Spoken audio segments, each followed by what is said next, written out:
Hello everyone, welcome to Vikas sir की classes. Dear student, आज हम चैप्टर 4 का ऑब्जेक्टिव लेके आए हैं। ऑब्जेक्टिव में हम लोग क्या पढ़ेंगे? अर्धनारीश्वर पढ़ेंगे, समझे? अर्धनारीश्वर पढ़ेंगे। देखिए, चैप्टर 1, चैप्टर 2, चैप्टर 3 तीन ऑब्जेक्टिव हम करा चुके हैं और यूट्यूब पे भी लोड हो चुका है और इसको अच्छे ढंग से आप लोग पढ़िएगा। पूरा एग्जाम में लड़ेगा ये क्वेश्चन, समझे?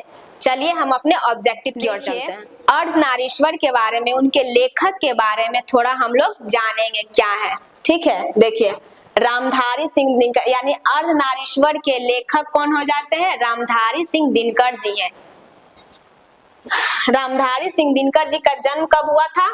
23 सितंबर 1908 में इनका जन्म हो गया था। तो किनका जन्म हुआ था? तो रामधारी सिंह दिनकर जी का 23 सितंबर 1908 को इनका जन्म हुआ था। और निधन कब हुआ था? तो 24 अप्रैल 1974 में क्या हुए थे? उनका निधन हो गया था, मर चुके थे। जन्म स्थान सिमरिया बेगूसराय बिहार में, सिमरिया बेगूसराय बिहार में था। और इनके माता के क्या नाम था? मनरूप देवी था, समझे? और इनके पिता का क्या नाम था? तो रवि सिंह था। रवि सिंह, इनके पिताजी का नाम था, रवि सिंह नाम था। देखिए, यहाँ शिक्षा के बारे में भी बात हो रही है। आरंभिक शिक्षा गांव में 1928 में मोकामा घाट रेलवे हाई स्कूल में मैट्रिक और 1932 में पटना कॉलेज में बीए किए थे। कब किए थे? बीए कब किए थे? तो 1932 में क्या किए थे? वो बीए कर लिए थे। और मैट्रिक कब किए थे? 1928 में वो मैट्रिक कर चुके थे। कहाँ से? तो मोकामा घाट रेलवे हाई स्कूल से कर चुके थे, समझे? अब चलिए इनके हम ऑब्जेक्टिव की ओर चलते हैं। देखिए, पहला नंबर प्रश्न, अर्धनारीश्वर पाठ के लेखक कौन है? अर्धनारीश्वर जो है पाठ के लेखक कौन है? तो कौन है? रामधारी सिंह दिनकर जी हैं। ऑप्शन नंबर बी हम लोग का सही हो जाएगा, रामधारी सिंह दिनकर जी हैं। अब चलिए नेक्स्ट प्रश्न पे। देखिए, दूसरा नंबर प्रश्न, रामधारी सिंह दिनकर की रचना कौन सी है? बताइए कौन सी उनकी रचना थी? तो कौन सी थी? अर्धनारीश्वर थी। कौन सी थी? तो अर्धनारीश्वर थी। ऑप्शन नंबर डी हम लोग सही हो जाएगा आंसर इसका। चलिए तीसरा नंबर प्रश्न पे देखिए, तीसरा नंबर प्रश्न, दिनकर जी का जन्म बिहार में किस जिले में हुआ था? किस जिले में हुआ था दिनकर जी का जन्म? तो किस जिले में? बेगूसराय में हुआ था। ऑप्शन नंबर बी हम लोग सही मार लेंगे। चौथा नंबर प्रश्न पे चलिए। देखिए, अर्धनारीश्वर में किस गुण की समन्वय है? किस गुण की है? तो किस गुण की है? नारी और पुरुष दोनों की है। किस गुण की? तो नारी और पुरुष दोनों की है, समझे? सी नंबर ऑप्शन सही हो जाएगा हम लोग का। पांचवा नंबर प्रश्न पे चलेंगे। देखिए, पांचवा नंबर प्रश्न, दिनकर जी की पहली काव्य पुस्तक कौन सी है? दिनकर जी जो है उनकी पहली काव्य रचना कौन सी है? तो कौन सी है? हुंकार है। ऑप्शन नंबर बी हम लोग का सही हो जाएगा, हुंकार है, समझे?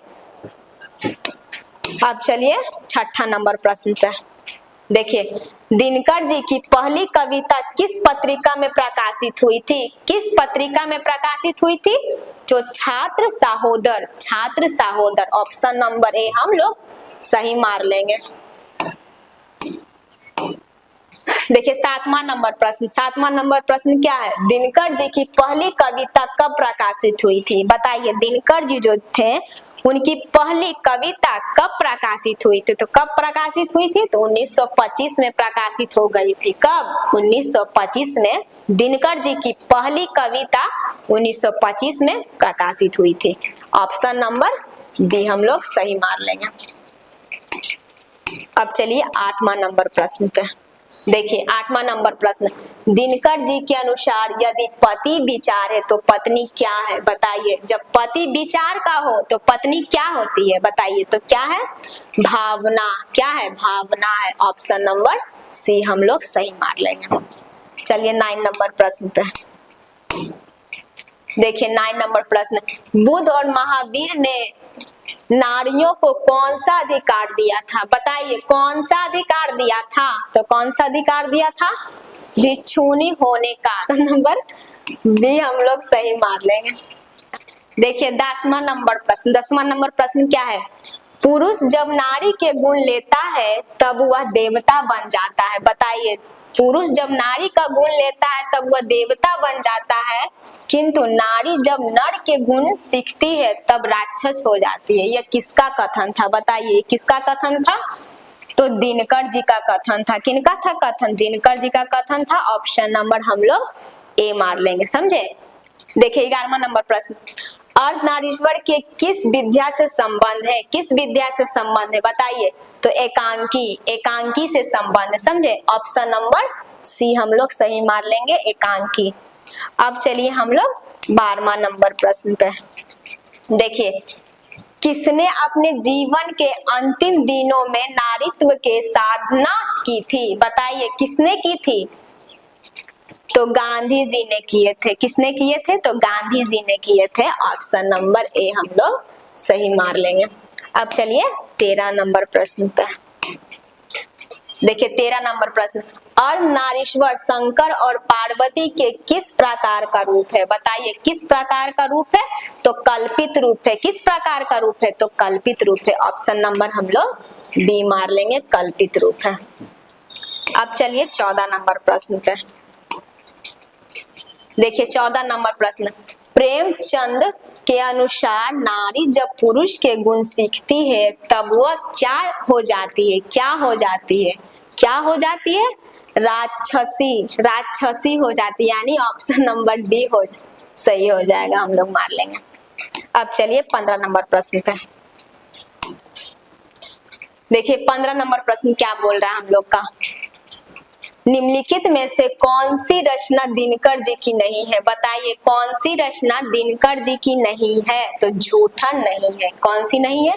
तो झूठा नहीं है। ऑप्शन नंबर हम लोग सी मार लीजिएगा। अब चलिए 16 नंबर प्रश्न पे।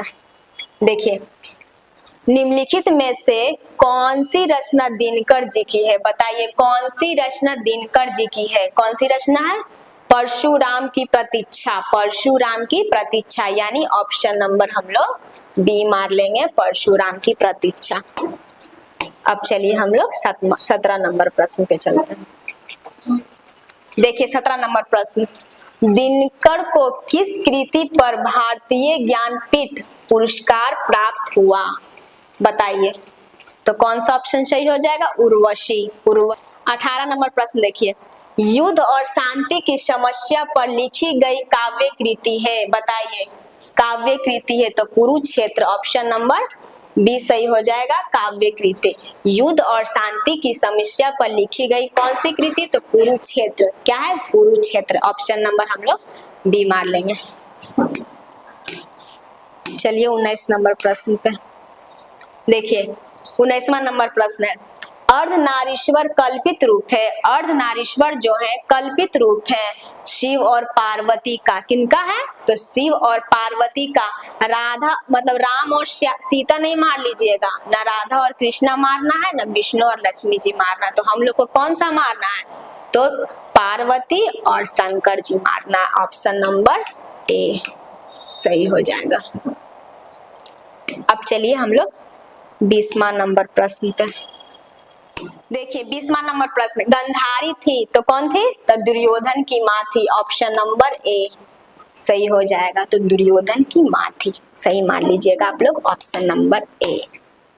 अब चलिए 21 नंबर प्रश्न पे। देखिए प्रेमचंद्र थे, प्रेमचंद्र थे तो क्या थे? कथाकार थे। क्या थे? कथाकार थे। ऑप्शन नंबर बी हम लोग सही कर लेंगे, कथाकार। 22वां नंबर प्रश्न देखिए, दिनकर का जन्म कब हुआ था? दिनकर जी का जन्म कब हुआ था? तो 23 सितंबर 1908 को उनका जन्म हुआ था। देखिए शुरू में ही हम बता चुके थे कि लेखक के बारे में, उनका जन्म कब हुआ था, निधन कब हुआ था, और शिक्षक के भी बारे में बताए थे, और कहाँ से वो बिलोंग करते थे, कहाँ से वो थे, समझे। तो 23 सितंबर 1908 को उनका क्या हुआ था? दिनकर जी का जन्म हुआ था, समझे। अब चलिए 23 नंबर प्रश्न पे। 23वां नंबर प्रश्न देखिए, दिनकर जी किस युग के कवि हैं? किस युग के कवि हैं? तो छायावादोत्तर युग के। ऑप्शन नंबर सी हम लोग का सही हो जाएगा। अब चलिए 24 नंबर प्रश्न पे। देखिए 24वां नंबर प्रश्न क्या है? संस्कृत के 4 अध्याय किसकी कृति है? संस्कृत के 4 अध्याय किसकी कृति है? तो किसकी कृति है? रामधारी सिंह दिनकर जी की है। किसकी है? तो रामधारी सिंह दिनकर जी है। ऑप्शन नंबर सी सही हो जाएगा हम लोग का। अब चलिए 25वां नंबर प्रश्न पे देखिए, कौन सी कृति रामधारी सिंह दिनकर की लिखी हुई है? कौन सी कृति जो है रामधारी सिंह दिनकर की लिखी हुई है? तो कौन सी है?